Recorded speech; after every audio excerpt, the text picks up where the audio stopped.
मेरा कलमा है और यही मेरा मजहब।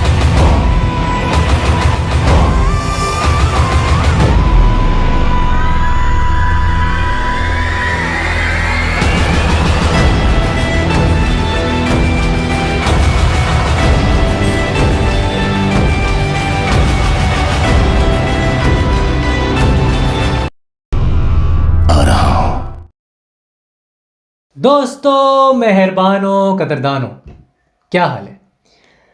आज हम बात करने वाले हैं एक बहुत ही इम्पोर्टेंट मुद्दे के ऊपर, और वो ये होने वाला है कि एक तो सऊदी अरेबिया जो है वो खेलती कैसे है। और मैं बहुत ज़्यादा खुश हूँ क्योंकि आप ये पीछे देख ही रहे होंगे, ओटिस का नाम लिखा हुआ है और ओटिस जो है वो वापस आ चुका है। मैंने कहा था ओटिस वापस आएगा और वो आ गया। एंड इट फील्स ग्रेट कि एक और डायस्पोरा प्लेयर जो पहले से हमारे साथ खेल रहा था, हमारे सेटअप को जानता है, हमारे ड्रेसिंग रूम को जानता है, वो वापस आ गया। तो खुशी तो बहुत ज़्यादा है, बेपनाह खुशी है। लेकिन कुछ जो है वो बड़ी ख़तरनाक ट्वीट्स मैंने देखी हैं अभी रिकॉर्ड करने से पहले, और उसके ऊपर भी मैं बात करूंगा कि कल के स्क्वाड में क्या इंडक्शन हो सकती है, क्या एक्सक्लूजन हो सकती है, क्या इंक्लूजन हो सकती है। क्योंकि 29 मैन स्क्वाड था, या इमरान कियानी को मिला लो तो 30 मैन स्क्वाड था। उसमें से 23 लड़के जो हैं वो जाएंगे सऊदी अरेबिया, यानी कि 7 लड़कों को कट ऑफ कर दिया जाएगा। सो ये चीज़ें हैं। बाकी अफ़गानिस्तान की फ़ुटबॉल टीम पे भी आज बात करेंगे हम। काफ़ी बड़ी बड़ी चेंजेस हुई हैं वहाँ पे। इंडिया के जो शाजी प्रभाकरन है उनको सैक कर दिया गया है। क्यों किया गया है वो भी डिस्कस करेंगे। सो ये आज की सूरत हाल है जिसके ऊपर मैं बात करने वाला हूँ। सबसे पहले पाकिस्तान टीम जो है वो खेलने जा रही है सऊदी अरेबिया के अगेंस्ट, रॉबर्टो मैंचिनी के अगेंस्ट, अवे फ्रॉम होम 16 नवंबर को। और वो स्टेडियम भी चेंज हो गया। पहले कह रहे थे कि जी अल इत्तेहाद, जो अल इत्तेफाक का जो स्टेडियम है, जो स्टीवन जेरार्ड की टीम है, उसकी स्टेडियम के अंदर होगा मैच। लेकिन अब ऐसा नहीं है। तो ये आपके सामने चल रहा होगा, इस स्टेडियम में अब ये मैच होने वाला है। तो 9:30 बजे मैच होगा पाकिस्तानी वक्त के मुताबिक 9:30 PM 16 नवंबर को। एक हफ़्ता रह गया। कल 4 बजे स्क्वाड अनाउंस होने वाला है। कल 4 बजे पाकिस्तान का स्क्वाड अनाउंस होने वाला है। और जो ख़तरनाक ट्वीट्स हैं वो ये हैं कि जी ज़ीशान शफ़ी साहब जो हैं, जिनकी 90% जो ख़बर है वो ठीक होती है। स्पेशली वो एक दिन पहले ही बता देते हैं कि जी स्क्वाड में कौन होने वाला है 23 मैन स्क्वाड में। तो वो जो हैं सर जो हैं वो कह रहे हैं जी कि मोइन और वहीद, ये दोनों जो है ये लेट आए हैं टीम मीटिंग के अंदर। ये लोग लेट आए हैं, और क्योंकि ये लोग लेट आए हैं तो उस वजह से वो एक डिसिप्लिनरी एक्शन है ऑब्वियसली। और स्टेफन कॉन्स्टेंटाइन कोई भी कोताही जो है बर्दाश्त नहीं करता डिसिप्लिन वाइज। तो डिसिप्लिन होना चाहिए। और एज़ ऑफ नाउ ख़बरों में यही आ रहा है कि यार हाई चांसेस हैं कि कहीं ये दोनों भी जो है इनका भी नाम ना कट जाए। तो ये वाला सीन है। बाकी देखते हैं, लेकिन हाई चांसेस हैं कि ये हो सकता है। नेसेसरी नहीं है, ज़रूरी नहीं है कि ये हो, बट ज़ीशान शफ़ी साहब ने कहा तो इसको थोड़ा सीरियसली लेना पड़ेगा। दूसरा ये है कि एक अली का उन्होंने नाम लिया कि ये जो अली है ये अभी तक स्टेफन कॉन्स्टेंटाइन को इम्प्रेस नहीं कर पाया, ख़ास ट्रेनिंग सेशंस के अंदर या ट्रेनिंग कैंप के अंदर। बाकी ये कि नाम उन्होंने ज़रूर लिए कि ये एक सर्टन अली है जिसने परफॉर्म नहीं किया। तो वो कल पता लग जाएगा हमें 4 बजे। तो कुछ एक्सक्लूजन्स हो सकती हैं, हो सकता है वो ये 3 लड़के हों, जो 7 में से 3 लड़के वो ये हों। तो पॉसिबिलिटी तो है। बट ये मैं ज़ीशान शफ़ी को ही कोट कर रहा हूँ, मेरी अपनी कोई ऐसी सोर्स नहीं है जिसने मुझे ये बताया हो। तो ये काफ़ी ख़तरनाक ट्वीट्स हैं और इसको बिल्कुल भी कहते हैं ना कि हल्का नहीं लेना चाहिए। इन ट्वीट्स को पिंच ऑफ सॉल्ट के साथ नहीं लेना चाहिए। बाकी ये है कि स्टेफन कॉन्स्टेंटाइन का मैंने हमेशा से कहा है कि वो यंगस्टर्स को हमेशा चांस देगा। ठीक है, वो जितने भी आपके लोकल यंगस्टर्स हैं वो हमेशा चांस देगा। उसकी जो थिंकिंग है वो यर्गन क्लॉप की तरह ही है इस मामले में है कि वो यंगस्टर्स को चांस देता है। सबसे बड़ी एग्जांपल इंडिया में थी आशिक कुरैनियन की। जब स्टेफन कॉन्स्टेंटाइन इंडिया से इधर पाकिस्तान जब आए तो उन्होंने जिक्र किया था आशिक कुरैनियन का, और उन्होंने कहा था कि हमने उसे एक गांव के अंदर से हमने उसको डिस्कवर किया था और उसका हमने ट्रायल्स लिए थे। और वो उसके बाद आज देखो करोड़ों रुपए वो कमा रहा है। मोहन बगान के साथ वो खेलता है और इंडिया के लिए मल्टीपल टाइम्स वो खेल चुका है। तो इस तरह के टैलेंटेड विंगर्स उन्होंने निकाले हैं, और आशिक कुरैनियन भी विंगर है और अब तो काफ़ी सीनियर प्लेयर बन गए इंडिया के। तो उनको स्टेफन कॉन्स्टेंटाइन नहीं बनाया था। सो आई फील कि यहाँ पर भी इस तरह का एक हीरा वो निकाल सकता है। और अगर बेशक प्लेयर 16-17 साल का है या 20-21 साल का है, उसको वो आग के अंदर डाल देगा, सऊदी अरेबिया के मैदान में वो डाल देगा, और वो तुम्हारी से नहीं लेगा, मतलब मेरी या तुम्हारी से नहीं लेगा। वो कहेगा जी अगर ये बच्चा अच्छा है, if he is good enough, the player is good enough, he will play. बेशक लोकल प्लेयर है, बेशक 16 साल का है, वो खेलेगा, ठीक है। तो ये उसकी थिंकिंग है, वो यंगस्टर्स को चांस देगा। तो कोच का जो भी डिसीजन है मेरे हिसाब से उसी को देखना चाहिए और उसी को मानना चाहिए, because he has achieved something very very big for Pakistan. जहाँ तक बात है सऊदी अरेबिया की, रॉबर्टो मैंचिनी की टैक्टिक्स, उसके ऊपर मैं बात करूँगा। Shout out to Taimur Khan, जो कि बहुत जल्द मेरे पॉडकास्ट पे भी आएंगे और हम उनके साथ भी टेक्टिकल एनालिसिस एक डिस्कशन करेंगे related to the Saudi Arabia game. Just before Saudi Arabia game मैं करूँगा कोशिश कि उनसे बात हो जाए। 4-4-2 में भी खेलती है Saudi Arabia. Saudi Arabia mostly 4-1-4-1 के अंदर खेलती है, और ये उसने जो फॉर्मेशन है काफ़ी ज़्यादा यूज़ की है, चाहे वो माली वाला मैच हो या वो आई थिंक नाइजीरिया के अगेंस्ट भी ये लोग हार गए थे। कोस्टारिका के ख़िलाफ़ पहला मैच हुआ था, रॉबर्टो मैंचिनी जब मैनेजर था, पहली बार जब मैनेजर बना था, उसका debut match Saudi Arabia versus Costa Rica था, तो वो हार गए थे। तो अभी तक वो ऑलमोस्ट मेरे ख्याल से सारे मैचेस ही हारे हैं, और पिछले 8 में से 7 मैच वो हारे हैं और 1 ड्रॉ किया।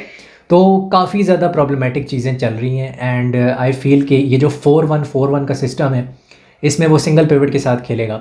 इसमें एक जो प्लेयर है वो बड़े इंपॉर्टेंट है, इसका नाम है हसन तंबख्ती, जो कि अल हिलाल वर्सेस मुंबई सिटी में सेंटर बैक खेल रहा था अलॉन्ग साइड कूलीबाली। तो हसन तंबख्ती जो है वो बॉल को प्रोग्रेस करता है आगे, बॉल कंट्रोल उसका अच्छा है और बॉल डिस्ट्रीब्यूशन अच्छी है। पीछे से बॉल को किस तरह से लेकर आना है आगे, और कैसे लॉन्ग बॉल डिस्ट्रीब्यूशन करनी है, या किस तरह से आपने शॉर्ट बॉल डिस्ट्रीब्यूशन करनी है, वो उसकी बहुत अच्छी है। अ बिट लाइक ईसा सुलेमान आप कह लो, या अनवर अली टाइप, जैसे इंडिया में वो खेलता है। तो आई फील कि हसन जो है ना तंबख्ती, जो कि अर्जेंटीना के ख़िलाफ़ भी खेला था, ये बहुत इंपॉर्टेंट प्लेयर होने वाला है सऊदी अरेबिया की साइड से। और मैंने पिछली वीडियो में भी बताया था कि उनकी राइट साइड पे अब्दुल हमीद खेलता है, वो भी अल हिलाल का है। लेफ़्ट साइड पे बुराक खेलता है, वो भी अल हिलाल का प्लेयर है। गोलकीपर अल हिलाल का है ओवैस, सऊदी अरेबिया का वही गोलकीपर है। तो वही साइड होने वाली है। मोहम्मद कानू जो है, मुझे लग रहा है एक 4-1-4-1 के अंदर ना एक डिस्ट्रीब्यूटर के तौर पे खेलेगा। जैसे वेस्ट हैम की मैंने बात की थी कि 2 डिस्ट्रीब्यूटर्स खेल रहे होते हैं, उस तरह मोहम्मद कानू भी एक डिस्ट्रीब्यूटर टाइप होता है, या वो प्ले को टिक करने की कोशिश करता है। और सिंगल पिवट में इनका एक प्लेयर है जिसका नाम लेना बहुत ज़्यादा ज़रूरी है यहाँ पे। वो जो प्लेयर है उसका नाम है अल खबीरी। अल खबीरी जो है वो खेलता है सिंगल पिवट के अंदर, और सिंगल पिवट में 4-1-4-1 में वो खेल रहा होता है। एक डिसरप्टर टाइप का प्लेयर है। और 4-1-4-1 को इसी तरह फिर अगर हम काउंटर करने की कोशिश करते हैं, इसका फ़ायदा क्या है 4-1-4-1 का, जो कि वेस्ट हैम भी खेलती है, कि जब आप अटैक फेज़ में जाते हो तो फिर आप 4-3-3 में कन्वर्ट कर सकते हो बहुत ईजिली। स्ट्रक्चरली आप 4-3-3 में बहुत ईजिली कन्वर्ट कर सकते हो। इसको काउंटर करने के लिए मेरे ख्याल से स्टेफन कॉन्स्टेंटाइन या तो 4-4-2 ही खिलाएगा, या 4-4-1-1 ही खिलाएगा। 2 बैंक्स ऑफ 4 होंगे, and Roberto Mancini is going to go with the same 2 banks of 4, मतलब डिफेंस की 4 बंदों की लाइन और मिडफील्ड की 4 बंदों की लाइन।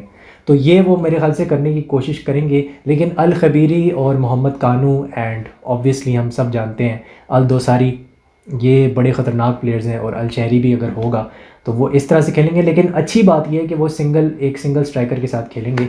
तो मेरे ख्याल से अगर हम लोग 4-4-2 करते हैं तो इट कैन बी गुड कि उनको रिस्ट्रिक्ट किया जा सके। लेकिन क्योंकि ईसा नहीं है तो ऑब्वियसली वो फ्लड गेट्स ओपन होंगे और गोल तो खैर में पड़ेंगे, वो तो मुझे पता है। दूसरी चीज़ ये है, जो एक इम्पॉर्टेंट चीज़ है जो मैं यहाँ पे बताना चाहता हूँ, कि ये ज़रा तुम अगर पासिंग नेटवर्क देखो तो तुम्हें नज़र आएगा कि ये पासिंग नेटवर्क है पाकिस्तान वर्सेस कैम्बोडिया के 2 लेग्स का, अवे लेग और होम लेग।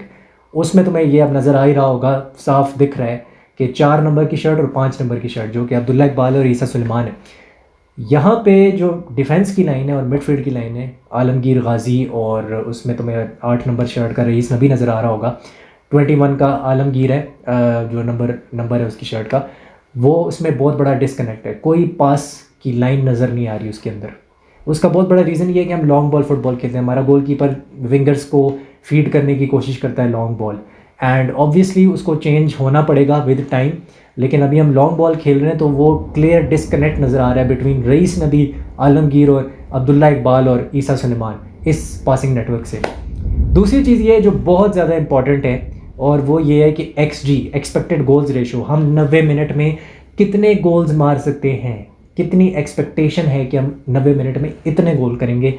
तो ये जो जितने भी हमारे पिछले मैचेस हुए हैं उसका मैं बताता हूँ। Again shout out to Taimur भाई, तैमूर खान, 442 जो ट्विटर हैंडल है इनका। तो अगर हम XG देखें, एक्सपेक्टेड गोल्स रेशो, तो नेपाल का जो 16 नवंबर को जो मैच हुआ था पाकिस्तान के साथ, उसमें एक्सपेक्टेड गोल्स रेशो था 0.65। फिर हम जाते हैं मॉरिशियस की तरफ, नीचे गिर जाता है, एक्सपेक्टेड गोल्स रेशो 0.24 है। उसके बाद फिर जिबूटी की तरफ जाते हैं, वो 1.67 है। पहली बार था कि वो 1.5 गोल हम 90 मिनट्स के अंदर मार सकते हैं, उसकी एक्सपेक्टेशन थी, उसकी एक्सपेक्टेड गोल्स रेशो को हमने क्रॉस किया था कि ये एक्सपेक्टेशन है, हम 1.5 गोल मार सकते हैं। उसके बाद जो अगला मैच आता है इंडिया वाला, वो बहुत ही शर्मनाक, उसमें हमारी XG थी 0.13।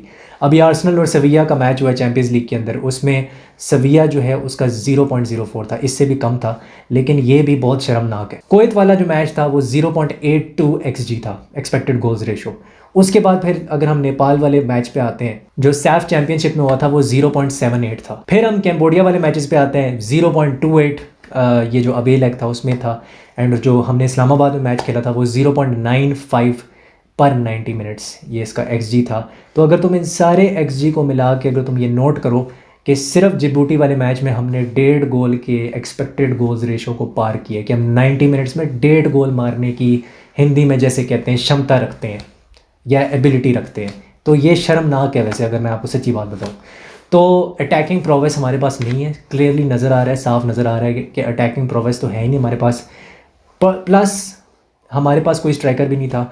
तो वो चीज़ें हैं जो इसके अंदर पैन आउट हुई हैं और हमें बहुत प्रॉब्लम का सामना करना पड़ा है। ये बहुत बड़ा मसला है पाकिस्तान फुटबॉल टीम का। अब मैं आना चाहता हूँ जी अफ़गानिस्तान की टीम के ऊपर, और अफ़गानिस्तान की जो टीम है उसके जो मैनेजर हैं वो एशले वेस्टवुड बन गए हैं, और ये न्यूज़ आ रही है कि 16 से 18 प्लेयर्स जो अफ़गानिस्तान के उन्होंने बॉयकॉट कर दिया है, क्योंकि उनका कोई प्रॉब्लम चल रहा है इनके साथ, अफ़गानिस्तान की जो फेडरेशन है इनके साथ, और कुछ इस तरह का लफड़ा है, लोचा चल रहा है। तो बात ये है कि ये जो 18 प्लेयर्स हैं, ये तो जो मेन इनके प्लेयर्स हैं वो खेलने नहीं वाले। मींस कि इंडिया, कुवैत और कतर के लिए तो ये मेरे ख्याल से तो फ्री 6 पॉइंटर है, आराम से उनको 6 पॉइंट मिल जाएंगे। 2 मैचेस खेलने हैं उन्होंने अफगानिस्तान से। और एशले वेस्टवुड जो है, अगर मैं उनकी बात करूँ तो farmer Manchester United youth player रह चुके हैं। फिर उसके बाद ब्रैडफोर्ड सिटी के लिए खेलते थे, बार्कलेस प्रीमियर लीग में भी खेल चुके हैं। ISL में ATK को ये जो एटलेटिको डी कोलकाता थी उसको ये करते थे मैनेज, और बेंगलुरु को मैनेज करते थे आई थिंक आई लीग में। तो एक्सपीरियंस तो इनके पास है, लेकिन बात वही है कि ये बहुत ही मुश्किल टाइम पे कोच बने अफगानिस्तान के, और बहुत शॉकिंग अपॉइंटमेंट थी, बहुत ही शॉकिंग अपॉइंटमेंट। मुझे नहीं लगता कि अफगानिस्तान कुछ कर पाएगी, और पता नहीं वो पार्टिसिपेट करते भी हैं या नहीं, मुझे उसका नहीं पता कि वो अभी पार्टिसिपेट करेंगे भी या नहीं वर्ल्ड कप क्वालिफायर्स में। लेकिन बहुत कुछ हो रहा है अफगानिस्तान के अंदर फुटबॉल के हवाले से भी, और बहुत सी चेंजेस आ रही हैं। दूसरा अगर हम चलें तो जो सबसे बड़ी न्यूज़ है शाजी प्रभाकरन की। शाजी प्रभाकरन को सैक कर दिया गया है नवंबर में, अभी इनको रिसेंटली कल या परसों सैक किया है। और कुछ लोग जो हमारे इंडियन दोस्त हैं वो कहते हैं जी ये बड़ा अच्छा काम करे थे इन्होंने, क्योंकि सच बोल दिया। और सच क्या बोला कि जी VAR लाइट के हमारे पास पैसे नहीं है, VAR लाइट इंस्टॉल करने लगे थे ISL में नेक्स्ट सीज़न से। तो इन्होंने ट्वीट किया शाजी प्रभाकरन ने बिल्कुल खुला कि हमारे पास तो जी पैसे ही नहीं है VAR लाइट के। तो उसके ऊपर ब्रीच ऑफ ट्रस्ट का है AIFF ने अपनी ट्वीट में कि जी ब्रीच ऑफ ट्रस्ट आपने किया, आपको ये बात नहीं करनी चाहिए थी। और कल्याण चौबे और शाजी प्रभाकरन, कुछ लोग कहते हैं इनके जो मामलात हैं, इनके जो ताल्लुकात हैं, इनके अंदर अनबन चल रही थी सिंस सैफ चैम्पियनशिप। ये बहुत पहले से हो रहा था, और इसको एक्सक्यूज़ बनाया गया जस्ट टू सैक हिम, इसको जस्ट एक एक्सक्यूज़ के तौर पे लिया जा रहा है। एंड कुछ लोग कहते हैं कि जी शाजी प्रभाकरन को इतना ओपनली नहीं बोलना चाहिए था इतनी बड़ी सीट पे बैठ के। तो ये पॉलिटिक्स चल रही है AIFF के बीच में, और मुझे वैसे लगता नहीं है कि इंडिया की ग्रोथ रुकेगी, क्योंकि 2047 का उनका प्रोजेक्ट है। अभी वो कोई आई लीग की 3rd डिवीज़न में कोई और चीज़ लेकर आने लगे हैं, कुछ और डेवलपमेंट लेकर आने लगे हैं। और शाजी प्रभाकरन को अगर हम ये कहें कि वो बेबी लीग्स के लिए उन्होंने कोशिश की, और कैफ़ा में जो अभी MOU साइन किए उसमें भी इनका बड़ा किरदार है, तो वो गलत नहीं होगा। लेकिन अगर उनकी कल्याण चौबे से नहीं मिल रही तो वो अब उन दोनों का एक पर्सनल मैटर हो सकता है। लेकिन ग्रोथ नहीं रुकेगी इंडिया की, क्योंकि at the helm Kalyan Chaubey ही हैं। तो Kalyan Chaubey is at the helm, और अगर नीयत साफ़ है आपके प्रेसिडेंट की, जो AIFF के प्रेसिडेंट हैं या जिस भी फेडरेशन का प्रेसिडेंट है, उसकी अगर नीयत साफ़ है, उस कंट्री की फ़ुटबॉल की ग्रोथ नहीं रुकेगी। तो ये मैं समझता हूँ। बाकी नेपाल की भी न्यूज़ आ रही है कि डिडियर ड्रॉगबा नेपाल आने वाले हैं, क्योंकि नेपाल सुपर लीग में आई थिंक वो किसी फ्रेंचाइज का जो उनका जो क्लब है उसके वो कोई एम्बेसडर बनने वाले हैं, कुछ ऐसा न्यूज़ आ रही है। काफ़ी मुझे हैरानी हुई थी कि जब मैंने उनकी वीडियो देखी ट्विटर के ऊपर, तो he is coming to Nepal. और नेपाल के लिए बहुत अच्छा है क्योंकि उनकी जो फुटबॉल है वो ऑन द राइज़ है, क्योंकि नेपाल सुपर लीग से तुम 5 सालों में देखना, आप देखना 5 सालों में उनकी जो फुटबॉल है वो काफ़ी ग्रो होगी, उसमें बहुत ज़्यादा निखार नज़र आएगा। तो they are on the rise right now.